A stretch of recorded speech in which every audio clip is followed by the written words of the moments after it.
નમસ્કાર, સીએનજીએમ ન્યૂઝમાં આપનું સ્વાગત છે। રાંદેર રોડ બોમ્બે કોલોની ઝુંપડપટ્ટીમાં ઘર કંકાસમાં પતિએ પત્નીની ગળો દબાવી હત્યા કરી દીધી હોવાનો બનાવ પોલીસ મથકે નોંધાવા પામ્યો છે।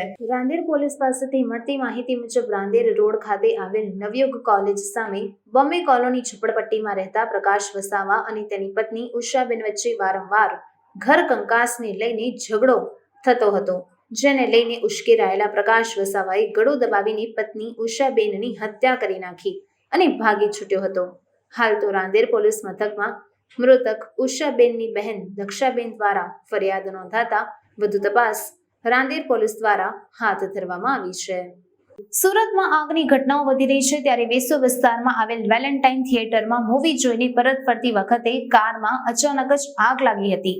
કાર ચાલકે સમય સૂચકતા દાખવીને કારને રોડની સાઈડ ઉપર ઊભી રાખી દેતા જાનહાની ટળી હતી। આગને પગલે આખી કાર બળીને ખાખ થઈ ગઈ હતી। સુરત શહેરમાં ફાયર વિભાગ પાસેથી અને સ્થળ ઉપરથી મળતી માહિતી મુજબ વેસુ વિસ્તારમાં વેલેન્ટાઇન સિનેમામાં મૂવી જોઈને પરત ફરતી વખતે કારમાં એકાએક આગ લાગી હતી। સ્વેમર હોસ્પિટલમાં રેસિડેન્ટ ડોક્ટર તરીકે ફરજ બજાવી ચૂકેલા અને હાલમાં વડોદરા ખાતે શિફ્ટ થયેલા ડોક્ટર સુરત ખાતે તેમનો સામાન પરત લેવા માટે આવ્યા હતા। સાંજે મૂવી જોવાનું નક્કી કરતા મૂવી જોઈને તેઓ પોતાના ઘરે પરત ફરી રહ્યા હતા, ત્યારે મેઇન કારમાં આગ લાગી હતી। ફાયર ઓફિસર પ્રકાશ પટેલે જણાવ્યું હતું કે વેસુ વિસ્તારના વેલેન્ટાઇન સિનેમા નજીક કારમાં આગ લાગ્યાનો કોલ મળ્યો હતો। ગણતરીની મિનિટોમાં જ ઘટના સ્થળ ઉપર પહોંચીને આગ ઉપર કાબુ મેળવી લેવાયો હતો। કારમાં કયા કારણોસર આગ લાગી તે હજુ સુધી જાણવા મળ્યું નથી, પરંતુ ગાડી પેટ્રોલ ઉપર ચાલતી હતી। શક્યતા છે કે શોર્ટ સર્કિટના કારણે આગ લાગી હોઈ શકે। ગાડીમાં કાર ચાલક સિવાય અન્ય કોઈ પણ હતું નહીં। હિન્દી ભાષા દિવસને લઈને બુધવારે સિટીલાઇટ ખાતે આવેલ અગ્રેસન ભવનમાં કાર્યક્રમ યોજાયો હતો, જેમાં પુસ્તક અધિકૃત સ્ત્રોતો સાથે હિન્દીમાં લખાયેલા સામાજિક સુરક્ષા પરનું પુસ્તક લોન્ચ કરાયું હતું। હિન્દી ભાષા દિવસની સુરત શહેરમાં ઉજવણી કરાઈ હતી, જેમાં સિટીલાઇટ ખાતે આવેલ અગ્રેસન ભવનમાં પુસ્તક અધિકૃત સ્ત્રોતો સાથે હિન્દીમાં લખાયેલ સામાજિક સુરક્ષા પરનું પ્રથમ પુસ્તક વિમોચન કરાયું હતું। આ પુસ્તકમાં લેખકે ભારતીય પરિપ્રેક્ષ્યમાં સામાજિક સુરક્ષાની સ્થિતિ શું છે તે જણાવવાનો પ્રયાસ કર્યો। સાથે સાથે વિવિધ સરકારો દ્વારા લેવામાં આવેલા સામાજિક સુરક્ષા પગલાં પણ જણાવવામાં આવ્યા છે। ભારતના સંદર્ભમાં સામાજિક સુરક્ષાના ઇતિહાસની પણ વાત કરવામાં આવી છે। ભારતીય બંધારણમાં સામાજિક સુરક્ષાને લગતી કઈ જોગવાઈઓ આપવામાં આવી છે તે જણાવવામાં આવ્યું છે। સામાજિક સુરક્ષા અંગે ભારતના અગ્રણી ચિંતકોએ વ્યક્ત કરેલા વિચારોનો પણ સમાવેશ કરવાનો પ્રયાસ કરવામાં આવ્યો છે। આ ઉપરાંત અનેક સામાજિક સુરક્ષા કાર્યક્રમો અને યોજનાઓ પણ જણાવવામાં આવી છે। એમ્પ્લોઈઝ સ્ટેટ ઇન્સ્યોરન્સ કોર્પોરેશન અને એમ્પ્લોઈઝ પ્રોવિડન્ટ ફંડ ઓર્ગેનાઇઝેશને બે એવી સંસ્થાઓ છે જે લાંબા સમયથી સતત અને સફળતાપૂર્વક સામાજિક સુરક્ષા સંબંધિત લાભોનું વિતરણ કરી રહી છે અને સમગ્ર ભારતમાં ઇન્ફ્રાસ્ટ્રક્ચર ધરાવે છે। તેથી બંને સંસ્થાઓની અલગ અલગ વિગતવાર અલગ અલગ પ્રકરણોમાં ચર્ચા કરવામાં આવી છે। ઇન્ટરનેશનલ લેબર ઓર્ગેનાઇઝેશન અને international union four social security જેવી કેટલીક વૈશ્વિક સંસ્થાઓ સાથે પણ ચર્ચા કરવામાં આવી છે। आज एक पुस्तक परिचर्चा है जो मैंने सामाजिक सुरक्षा विषय पे लिखी है। सामाजिक सुरक्षा में basically provident fund, medical needs और तरह की जो आकस्मिकताएं होती हैं, डेथ से रिलेटेड अगर डिपेंडेंट्स को कुछ देना हो, मेडिकल का कुछ ज़रूरत पड़ जाए तो मेडिकल के लिए कुछ देना हो, उस तरह की चीज़ों के लिए डिपार्टमेंट्स बने हुए हैं। तो जैसे हमारे यहाँ दो मेन डिपार्टमेंट हैं सामाजिक सुरक्षा से रिलेटेड, वो ESI और EPF हैं। ये दोनों डिपार्टमेंट्स इस तरह की सुविधाएं देते हैं आम वर्कर्स को जो कि ऑर्गेनाइज सेक्टर में काम करते हैं। तो इससे रिलेटेड बहुत सारी ऐसे स्कीम्स हैं सरकार के जिसके बारे में बहुत लोगों को कम जानकारी है। तो इसके बारे में मैंने एक पुस्तक लिखी है और ये हिंदी में पहली पुस्तक है इस विषय पे। इंग्लिश में बहुत सारी पुस्तकें उपलब्ध है लेकिन हिंदी में नहीं है। ये विषय पर आपको पुस्तक लिखने का विचार कैसे? ये विचार हम लोगों ने मैंने एक हमारा EPF का एक इंस्टीट्यूट है, वहाँ पे हम लोगों ने ट्रेनिंग की थी और उस प्रशिक्षण में हम लोगों से बात हुई तो ये पता चला कि भारतीय भाषाओं में इस विषय पे कम लेखन हुआ है और कम मटेरियल उपलब्ध है। तो इसलिए मैंने सोचा कि एक किताब उसको के रूप में लिख के और लोगों तक पहुंचाने की कोशिश की जाए। कितना समय आपको ये पुस्तक लिखने में लगा और कैसा ये करीब 2 साल लगा मुझे, और उसके पहले मैंने इसके बारे में सोचा था, लेकिन कोरोना के टाइम में इसकी ज़रूरत बहुत ज़्यादा महसूस हुई। जब मेडिकल नीड्स सब लोगों के सामने खड़े हुए थे, बहुत सारे लोगों का रोज़गार का दिक्कतों का सामना करना पड़ रहा था। तो उस समय मुझे पुरानी बात याद आ गई कि जिसके बारे में मैंने सोचा था। तो उस समय थोड़ा समय भी मिला और मैंने इस पर काफ़ी रिसर्च किया, इस पर लिखा, और फिर अभी आज आप लोगों के सामने ये पुस्तक क्या है। मैसेज लोगों को दोगे पुस्तक के? मैं चाहता हूं कि सरकार की बहुत सारी स्कीम हैं सामाजिक सुरक्षा से रिलेटेड। करीब 600 से 700 स्कीम्स हैं पूरे भारत में। विभिन्न राज्य सरकारों का अलग स्कीम है, केंद्रीय सरकार का अलग स्कीम है।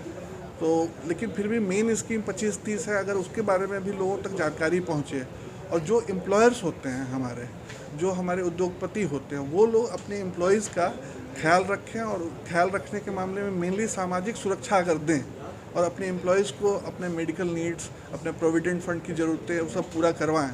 तो यही मेरा संदेश है कि मैं चाहता हूं कि सब तक ये बात पहुंचे।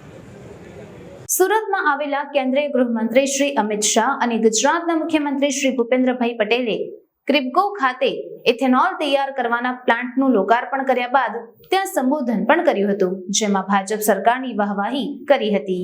સુરત શહેરમાં મંગળવારના રોજ કેન્દ્રીય ગૃહમંત્રી શ્રી અમિત શાહ અને ગુજરાતના મુખ્યમંત્રી શ્રી ભૂપેન્દ્ર પટેલ ઉપસ્થિત રહ્યા હતા, જ્યાં મુખ્યમંત્રી શ્રી ભૂપેન્દ્ર પટેલનું સંબોધન કરતા તેમના દ્વારા જણાવવામાં આવ્યું હતું કે આ કાર્યક્રમ પીએમ મોદીજીના આત્મનિર્ભર ભારતના સપનાની સાકાર કરવાનું એક પગલું છે। ક્રિપ્કોના પ્લાન્ટમાં 350 કરોડના ખર્ચે બાયો ઇથેનોલ તૈયાર કરવામાં આવશે। હજીરામાં પ્લાન્ટ શરૂ થતાં દક્ષિણ ગુજરાતમાં ખેડૂતોને ફાયદો થશે।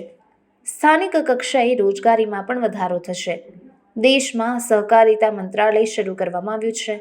પીએમ મોદીજીએ દેશના અમૃતકાળમાં 5 સંકલ્પ આપ્યા છે। ક્રિપ્કોએ કરેલી આ પહેલ આત્મનિર્ભર ભારત માટે એક પગલું બનશે।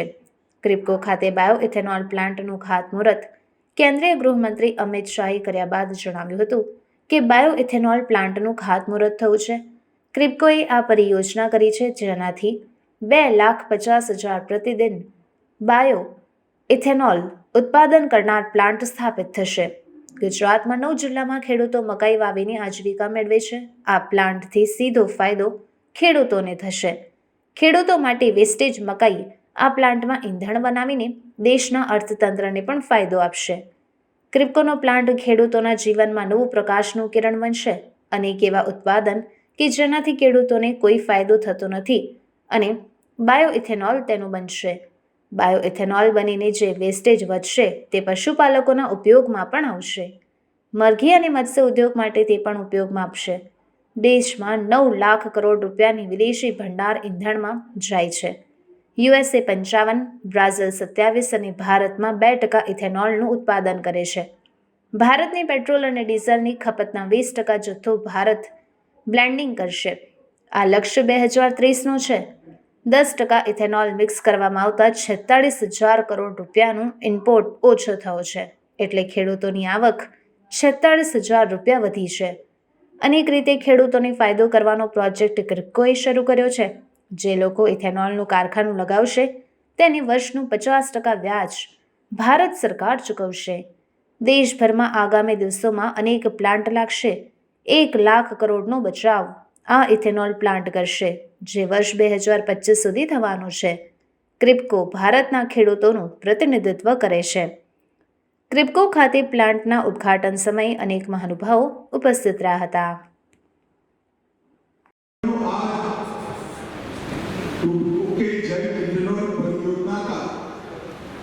शिलान्यास होगा और इसके साथ साथ डॉक्टर चंद्रपाल जी ने एक सहकारिता सम्मेलन भी आयोजित किया है। वैसे क्रिप्को ने आज जो शुरुआत की है वो कोऑपरेटिव सेक्टर मोदी जी के पर्यावरण सुधार, कृषकों की आय को, किसानों की आय को दोगुना करना, भारत के विदेशी मुद्रा भंडार का स्तर बढ़ाना और इसके साथ साथ ग्लोबल वार्मिंग की चैलेंज को भी संभालकर अपने प्रयास से कम करने का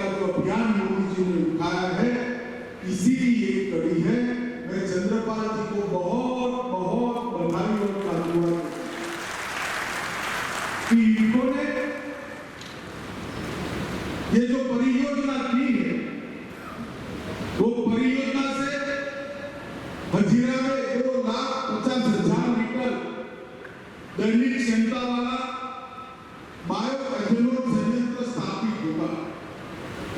मित्रों, ये संयंत्र लगभग 8.25 करोड़ जैव ईंधन का, बायोडीजल का उत्पादन करेगा और इसके साथ साथ लगभग 2.5 लाख मेट्रिक टन मक्का या तो पर्यायी खेत उपजों को, किसान उपजों को एक अच्छा बाजार भी। तो गुजरात में जहां पर ये संयंत्र लागू होता है, वहां आकाश की खेती जहां होती है, उस क्षेत्रों में गुजरात के लगभग 9 जिलों में आज मक्का उनका मुख्य उपज है। किसान मक्का बोकर अपनी आजीविका का पालन करता है और इसके साथ साथ 10 जिले ऐसे और हैं जहां भौगोलिक रूप से हम देखें तो मक्का हो सकता है बड़े इरिगेटेड लैंड। अगर 2.5 लाख मेट्रिक टन मक्का ये संयंत्र अपने आप में खपत करता है तो उससे बहुत बड़ा फायदा, सीधा फायदा गुजरात के किसानों का होगा। जो मक्का खाने के काम में आता है, इससे भी इथेनॉल बनेगा, मगर खाने के काम के मक्का को अलग निकाल दे तो खराब गुणवत्ता वाले दाने, चूहों और कीटकों से प्रभावित दाने, पानी से सिल जाने वाले दाने, कई प्रकार का मक्का जो आप फेंक देना पड़ता है, वो मक्का भी इस संयंत्र में ईंधन बनाकर मल्टीपर्पज, बहुआयामी फायदा देश के अर्थतंत्र को देगा।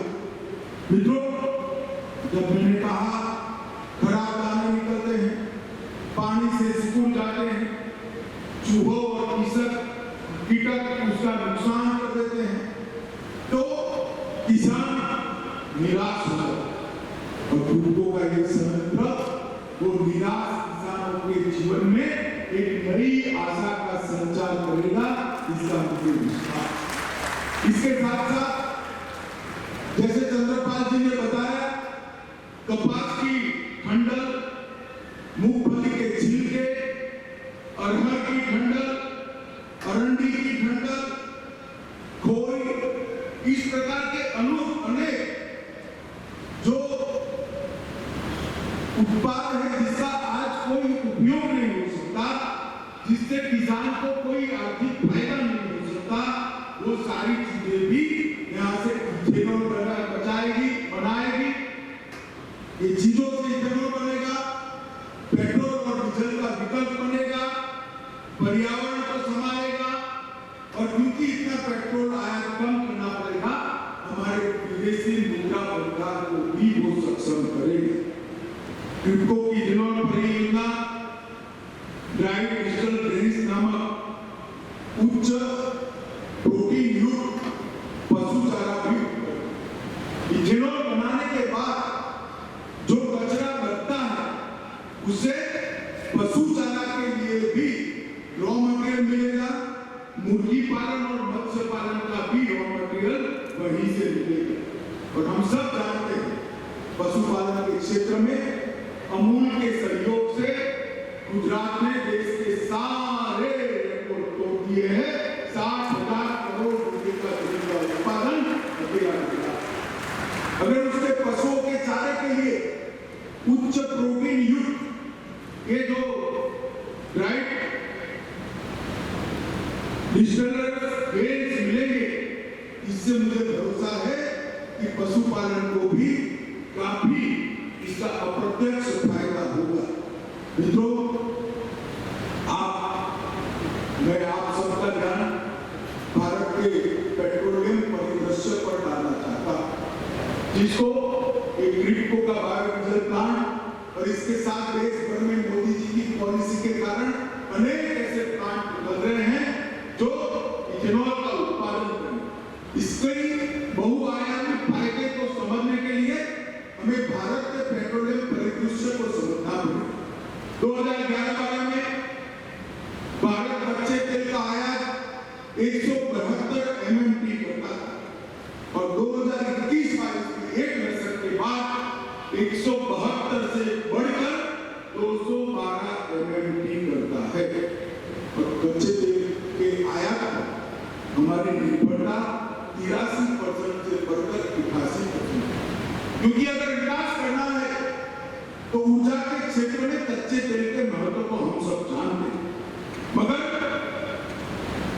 आयात कम करनी, आत्मनिर्भर होना है तो इसका एक और भी रास्ता है। क्योंकि आज हमारे देश का 9 लाख करोड़ रुपए का विदेशी मुद्रा भंडार सिर्फ कच्चे तेल के आयात से आता है और हमें काफी दिक्कतें आती हैं।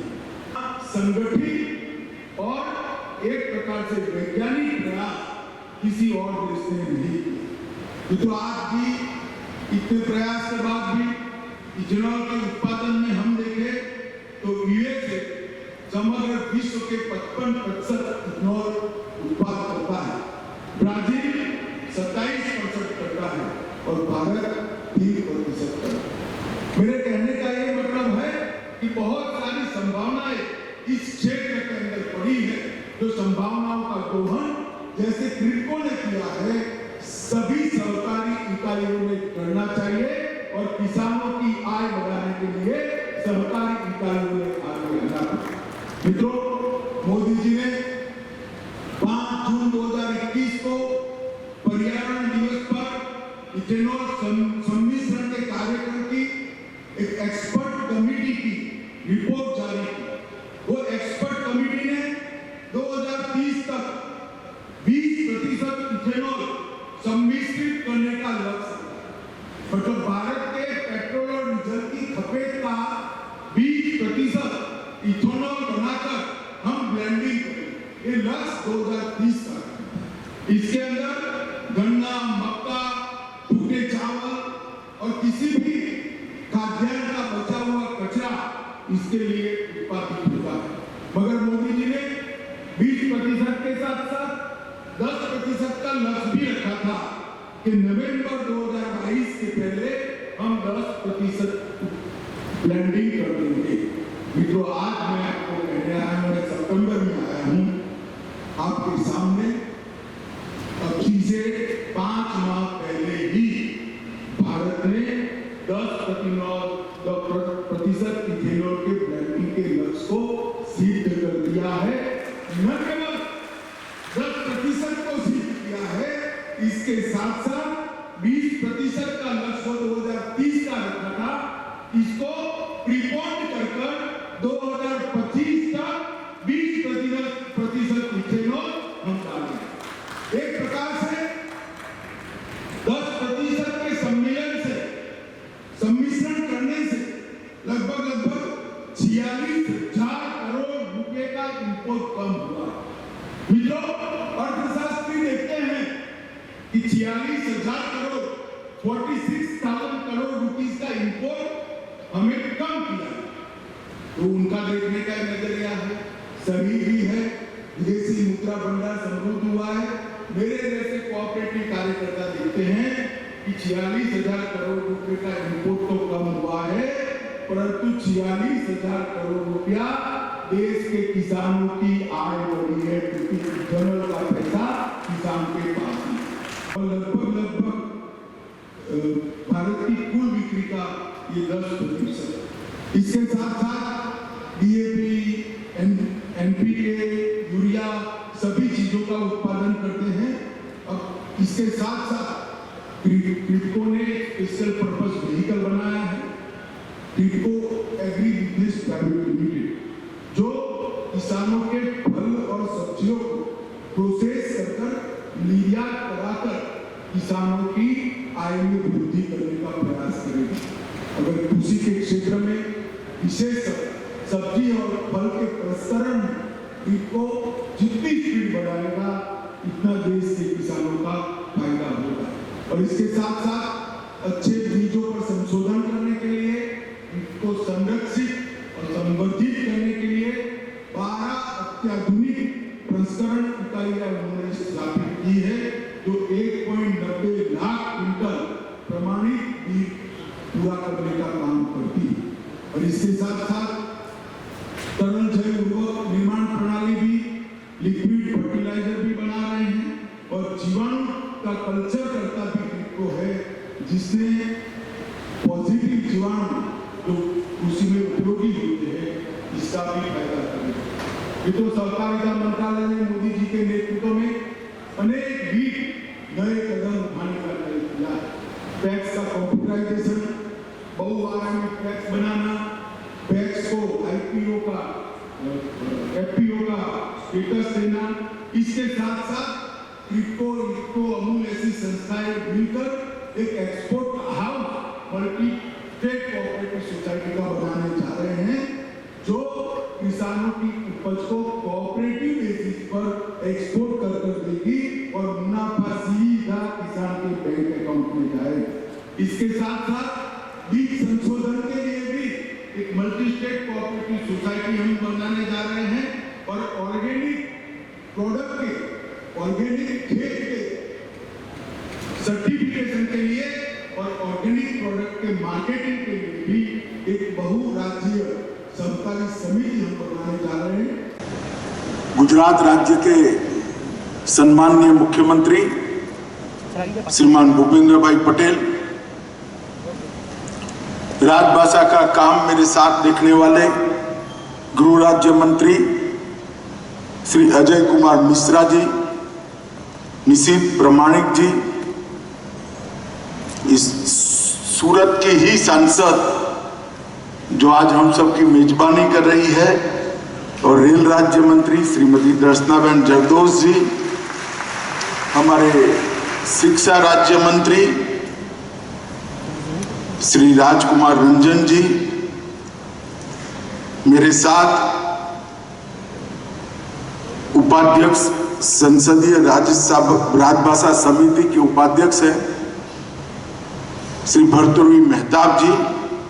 मैं एक बात बीच में बताना चाहता हूं कि मैं पदेन अध्यक्ष हूं, भर्तृहरि जी उपाध्यक्ष हैं। हम दोनों हिंदी नहीं बोली जाती है ऐसे राज्य से आते हैं। मैं गुजरात से आता हूं, वो उड़ीसा से आते हैं। गुजरात के दमदार और यशस्वी गृह मंत्री भाई हर्ष संघवी जी, हमारी सचिव बहन अंशुली आर्या जी, और आज सूरत नगरी में यहाँ पर आए हुए सभी राजभाषा प्रेमियों को मेरा मन से प्रणाम, नमस्कार। सबसे पहले तो मैं देश और दुनिया के सभी हिंदी प्रेमियों को आज हिंदी दिन की बहुत बहुत शुभकामनाएं देना चाहता हूं। हम सब के लिए संविधान सभा के निर्णय को सिर्फ याद करने का दिन नहीं है। मोदी जी ने कहा है कि 75 साल से 100 साल ये जो अमृत काल है, इस संकल्प लेने का और संकल्प की सिद्धि करने का समय है। हम सब ने, पूरे देशवासियों ने संकल्प लेने की जरूरत है कि 25 साल के अंदर हमारा देश कोई भाषा की लघुता ग्रंथि से मुक्त होकर हमारी स्वभाषाओं में देश का विकास करेगा और देश को दुनिया के सर्वोच्च स्थान पर पहुंचाएगा। हमारी राजभाषा, हमारी स्थानीय भाषाएं विश्व की सबसे समृद्ध भाषाओं में, और जब तक हम ये बात का संकल्प नहीं करते कि इस देश का शासन, इस देश का प्रशासन, इस देश का ज्ञान, इस देश का अनुसंधान हमारी भाषाओं में होगा, राजभाषा में होगा, तब तक इस देश की क्षमताओं का हम उपयोग नहीं कर सकते हैं। मित्रों, ये सब चीजों को आज संकल्पित करने का दिन है। इसलिए मैं देश भर में, दुनिया भर में फैले हुए हिंदी प्रेमियों को, राजभाषा प्रेमियों को कहना चाहता हूं कि ऐसा मत समझिए कि राजभाषा के विस्तृत करने का, राजभाषा को आगे बढ़ाने की लड़ाई जो है वो हम पीछे छोड़ चुके हैं। को आगे बढ़ाने का मौका ही अब आया है, ये लड़ाई को जीतने की स्तर पर ले जाए। मित्रों, आज सूर्यपुत्री ताप्ती के किनारे पर इस विशाल सभागार में हिंदी सम्मेलन को देखकर, राजभाषा सम्मेलन को देखकर मन को बड़ा आराम मिलता। हिंदी के इस सम्मेलन के लिए, राजभाषा के इस सम्मेलन के लिए हमने सूरत का चयन इसलिए किया था, दो कारण थे। एक तो सूरत वीर नर्मद की भूमि, वीर नर्मद ने शायद देश में सबसे पहले अपनी भाषाओं के महत्व को उजागर किया था। उन्होंने देश भर में अपनी भाषाओं में इस देश का व्यवहार हो, इसका आग्रह रखा। उन्हें पूरे गुजराती लोगों को एक स्वप्न दिया था, गरवी गुजरात का, और उसके साथ साथ उन्होंने अंग्रेजों के खिलाफ सबसे पहले कहा था, इस देश का शासन, इस देश का व्यवहार ये हिंदी में चलना चाहिए, कोई विदेशी भाषा में नहीं। ये वीर नर्मद की भूमि। और दूसरा, ये सूरत उत्साह की भूमि है, ये सूरत मनोरथ रखने वालों की भूमि है, और ये सूरत मनोरथ सिद्ध करने वालों की भी भूमि है। इसीलिए सूरत को हमने तय किया था। पहले काशी में गए थे, यहाँ खड़ी बोली से हिंदी का आज का स्वरूप लाने में काशी का बहुत बड़ा योगदान रहा, और आज सूरत आए हैं जहां वीर नर्मद के 1900 के ईस्वी सन 1900 के पहले के संकल्प को चरितार्थ करने का संकल्प हमने करना है। मित्रों, महात्मा गांधी ने राजभाषा के लिए एक ही वाक्य में बहुत सुंदर उसकी जरूरियात का व्याख्यान किया था। उन्होंने कहा था, राजभाषा हिंदी के बिना ये राष्ट्र गूंगा है, हिंदी ही राष्ट्र को बोलता कर सकती है। बहुत बड़ा वाक्य है। हमारी स्वभाषाओं के गौरव को महात्मा गांधी ने एक ही वाक्य से पूरे विश्व के सामने रखने का काम किया। और मैं आज कहता हूं मित्रों, हिंदी हमारे मन की भाषा है, हिंदी हमारे राष्ट्र प्रेम की भाषा है, और हिंदी आम हिंद के जन की भाषा है, आम जन की भाषा है। આમ આદમી પાર્ટી તાપી જિલ્લા દ્વારા માજી સૈનિકોની માંગણી સ્વીકાર કરીને શહીદ કાનજીભાઈને ન્યાય આપવા બાબતે તાપી જિલ્લા કલેક્ટરને રજૂઆત કરવામાં આવી, સાથે આવેદનપત્ર પણ પાઠવવામાં આવ્યું। આવેદનપત્રમાં જણાવવામાં આવ્યું હતું કે માજી સૈનિક સંગઠનની તમામ 14 માંગણીઓ સ્વીકારી લેવામાં આવે અને વહેલામાં વહેલી તકે આંદોલનનો સંતોષકારક ઉકેલ આવે જેવી કામગીરી કરવામાં આવે। શહીદ કાનજીભાઈ માથોલિયાના પરિવારને 1 કરોડ રૂપિયા શહીદ સન્માન રાશિ ચૂકવવામાં આવે। સમગ્ર ઘટનાની હાઈકોર્ટના નિવૃત્ત જજ પાસે જ્યુડિશિયલ તપાસ કરવામાં આવે જેવી માંગ આમ આદમી પાર્ટી દ્વારા કરવામાં આવી હતી, જેમાં આમ આદમી પાર્ટીના કાર્યકર્તાઓ પ્રદેશ શિક્ષણ સેલ ઉપાધ્યક્ષ વિપિનભાઈ ચૌધરીના નેતૃત્વ હેઠળ જિલ્લા જોઈન્ટ સેક્રેટરી રાજેન્દ્રભાઈ, સંગઠન મંત્રી રુસ્તમભાઈ ગામિત, जिम्मीभाई पटेल, विमलभाई चौधरी साथे आगेवानो तेमज कार्यकर मित्रों हाजर रहा हता। Report Nitin Vasave, CMGM news, Kukarmunda, Tapi. Gujarat सरकार विषय माजी सैनिकोनी मागणीओ स्वीकार करीने शहीद कांजीभाईने न्याय आपवा बाबत सविनय जणाववानुं के गुजरात राज्यना माजी सैनिक संगठन द्वारा तेओनी 14 जेटली मागणी माटे शांतिपूर्वक कार्यक्रम करीने आंदोलन કરી રહ્યા છે। શાંતિપૂર્વકના આંદોલન પર સરકારે પોલીસ દમન કરતા કાનજીભાઈ માથોલિયા નામના પૂર્વ સૈનિક શહીદ થયા છે। અમારી સરકાર પાસે માગણી છે કે માજી સૈનિક સંગઠનની તમામ 14 માંગણીઓ સ્વીકારી લેવામાં આવે, જલ્દી આંદોલનનો સંતોષકારક ઉકેલ લાવે અને એની કામગીરી કરવામાં આવે ઝડપથી। બે શહીદ કાનજીભાઈ માથોલિયાના પરિવારને 1 કરોડ રૂપિયા શહીદ સન્માન રાશિ ચૂકવવામાં આવે। સમગ્ર ઘટનાની હાઈકોર્ટમાં નિવૃત્ત જજ પાસે જ્યુડિશિયલ તપાસ કરવામાં આવે. દેશની રક્ષા કરનારા વીર સૈનિકોએ શહીદના પરિવારજનોએ રસ્તે ઉતરીને આંદોલન કરવું પડે તે ખૂબ જ દુઃખદ બાબત છે. સરકાર ઉપરોક્ત તમામ માંગણીઓ પર જલ્દીથી નિર્ણય કરે એવી અમારી અપેક્ષા છે. અમારા તાપી જિલ્લા વતી પણ આપના માધ્યમથી સરકાર સુધી અમારો પત્ર પહોંચે અને આ શહીદ અને માજી સૈનિકો ન્યાય સંતોષકારક મળે એવી રજૂઆત આપના લેવલથી કરવા માટે અમે વિનંતી કરાયા છે. આજરોજ તાપી જિલ્લા આમ આદમી પાર્ટીના તમામ કાર્યકર્તા મિત્રો દ્વારા ગાંધીનગરમાં પૂર્વ આર્મીની જે રીતે પોલીસ તંત્ર દ્વારા એને મારવાથી એની મૃત્યુ થયું છે, શહીદ થયા છે, તો એમના ન્યાય માટે થઈને કલેક્ટરશ્રી તાપીને આવેદનપત્ર માટે અમે કાર્યકર્તાઓ આવ્યા હતા.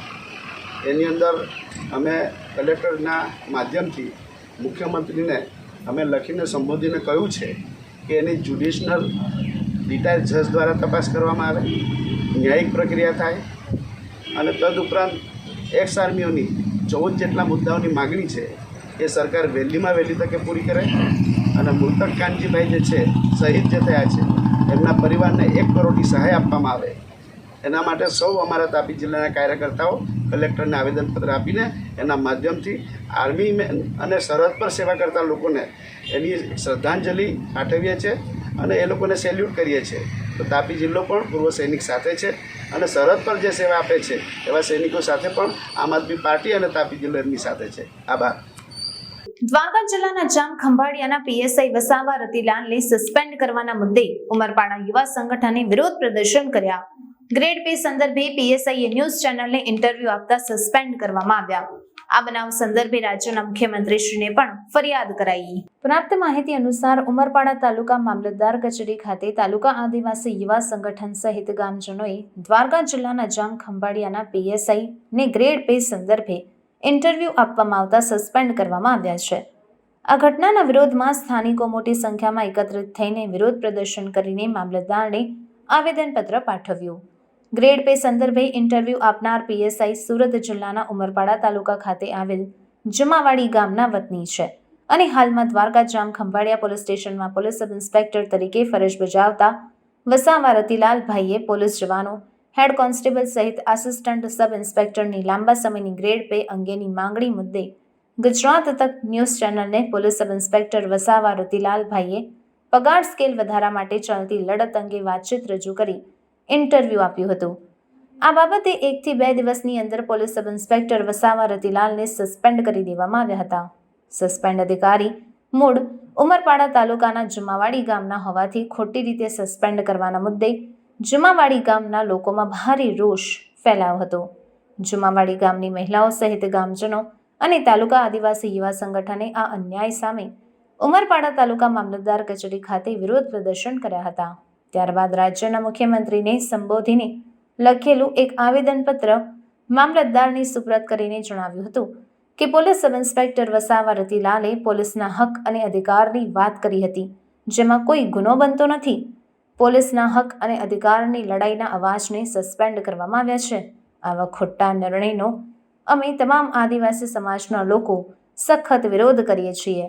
સરકાર સહિત ઉચ્ચ પોલીસ અધિકારીઓની અમારી વિનંતી છે કે પોલીસ સબ ઇન્સ્પેક્ટર વસાવા રતિલાલને તાત્કાલિક ધોરણે ફરજ ઉપર લેવામાં આવે. સરકાર તેમજ ઉચ્ચ પોલીસ અધિકારીઓ તેમની તરફેણમાં કોઈ યોગ્ય નિર્ણય નહીં કરે તો ન છૂટકે આદિવાસી સમાજ સરકાર સામે આંદોલન કરશે તેવી ચીમકી આદિવાસી સમાજ દ્વારા ઉચ્ચારવામાં આવી છે. Bureau chief Ganpat Gamit, CMGM news, Surat.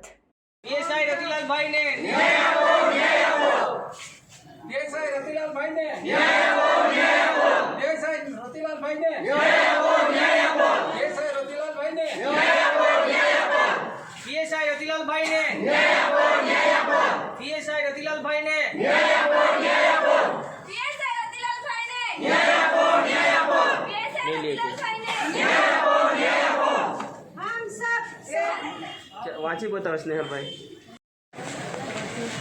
Umarpada તાલુકાના વતની પીએસઆઈ સાહેબ શ્રી રતિલાલભાઈ વસાવા, જે હાલમાં દ્વારકા જામ ખંભાળિયા ઓખા ખાતે ફરજ પર હતા અને તેઓએ એ સમાજ માટે અને જે પોલીસના અધિકાર માટે જે કંઈ ગ્રેડ પેની માંગણી હતી એના માટે 2 શબ્દ બોલ્યા હતા અને ત્યારે એમણે આ 2 શબ્દ બોલ્યા આ વાતથી જ એમને સસ્પેન્ડ કરી દેવામાં આવ્યા હતા. એમના ઇન્ટરવ્યૂ લીધા ત્યાર પછી 1-2 દિવસમાં જ એમને સસ્પેન્ડ કરવામાં આવ્યા હતા, જેનો અમારો આદિવાસી સમાજને સખત વિરોધ કરીએ છીએ અમે. અને અમારા પીએસઆઈ સાહેબ રતિલાલભાઈ વસાવાને તાત્કાલિક ધોરણે ફરજ પર પાછા લેવા અમે વિનંતી કરીએ છીએ. અને ત્યાર પછી પણ જો આ રીતનું રહેશે તો અમે હજુ પણ ઉગ્ર આંદોલન કરવાની અમે તૈયારી રાખીએ છીએ.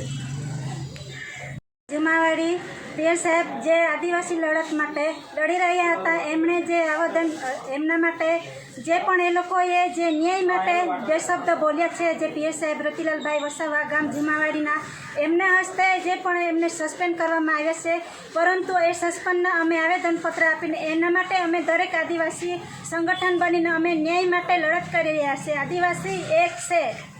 હળવદ ખાતે મામલતદાર કચેરીમાં આશા વર્કર બહેનો દ્વારા પોતાના વિવિધ પ્રશ્નો બાબતે આવેદનપત્ર પાઠવીને ઉગ્ર રજૂઆત કરવામાં આવી. हमारी मांगे पूरी करो आशा वर्कर जिंदाबाद आशा वर्कर जिंदाबाद हम हमारे हक मांगते किसी से भीख मांगते हम हमारा हक मांगते नहीं किसी से भीख मांगते हमारी मांगे पूरी करो हमारी मांगे पूरी करो. હળવદ તાલુકાના મામલતદાર કચેરી ખાતે આશા વર્કર બહેનો દ્વારા અધિકારીને લેખિતમાં આવેદનપત્ર પાઠવી તેમની વિવિધ પડતર પ્રશ્નોની માંગણીઓને લઈને સૂત્રોચ્ચાર સાથે નારા બોલાવવામાં આવ્યા હતા, જેમાં કોરોના કાળમાં રાત દિવસ ઘરે ઘરે ફરીને ડોઝ આપવાના હોય કે પછી કોઈ પણ સરકારી કાર્યક્રમ હોય તો આશા વર્કર બહેનોને જ તમામ જવાબદારી સોંપવામાં આવે છે. જ્યારે તેમના પડતર પ્રશ્નો બાબતે વારંવાર રજૂઆત કરી હોવા છતાં પણ સરકારમાં કોઈ જ સાંભળતું નથી, જેમ બહેનો દ્વારા આક્ષેપ કરવામાં આવ્યો હતો. આવેદનપત્રમાં વિવિધ માંગણીઓ બાબતે રજૂઆત કરવામાં આવી હતી, જેમાં લઘુત્તમ વેતન તેમજ ફિક્સ પગાર, 180 દિવસે વેતન, મેટર્નિટી લીવ સહિતની માંગણીઓ, ઇન્સેન્ટિવ પ્રથા બંધ કરો, ફિક્સ પગાર કરી આપવો તેમજ આશા વર્કર બહેનો દ્વારા આરોગ્ય વિભાગમાં ડિલિવરી, કુટુંબ નિયોજન, ઓપરેશન કેમ્પ્સ, મમતા દિવસ, મેલેરિયા અને કોરોના સહિતની કામગીરી પણ આશા વર્કર બહેનો દ્વારા કરવામાં આવે છે. તેમજ નોકરી દરમિયાન કામના કલાકો અને કાર્યક્ષેત્ર નક્કી કરવા, એપીએલ અને બીપીએલનો ભેદભાવ પાડવામાં આવે છે તે બંધ કરીને સમાન વેતન ચૂકવવું જોઈએ અને માંગ નહીં સ્વીકારવામાં આવે તો ગાંધીનગર ખાતે રેલી યોજી હડતાલ પર ઉતરવાની ચીમકી પણ ઉચ્ચારવામાં આવી હતી. રિપોર્ટ હળવદ ખાતેથી CMGM ન્યૂઝ.